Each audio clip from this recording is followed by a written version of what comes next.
في يوم كانت الدنيا بتمطر. الخروف الأبيض الكيوت ماشي لوحده وسط الشجر. سمع مواء ضعيف فبص حوالين ولقى قطة رمادي صغيرة متخبية تحت عربية ومجروحة. قرب منها وقال: مالك يا بسبوسة؟ قالت له بصوت تعبان: عربية خبطتني ومش عارفة أتحرك. الخروف حطها على ظهره ومشى بيها تحت المطر. وصلها لبيت قديم جنب الجبل، وكان فيه دفة وسقف. فضل معاها طول الليل وساعدها بالأكل والدواء. بعد كام يوم الخروف ضاع في الجبل وسط الضباب. فجأة سمع صوت مواء قوي. كانت بسبوسة فوق شجرة بتناديه.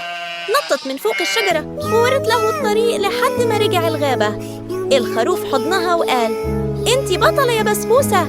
بسبوسة ردت: زي ما ساعدتني لازم أساعدك، ونكون أصدقاء طول العمر، ونفضل مع بعض طول العمر. ما أجمل الصداقة والحب والوفاء. لو عجبك الفيديو ما تنساش تعمل لايك وتشترك في القناة.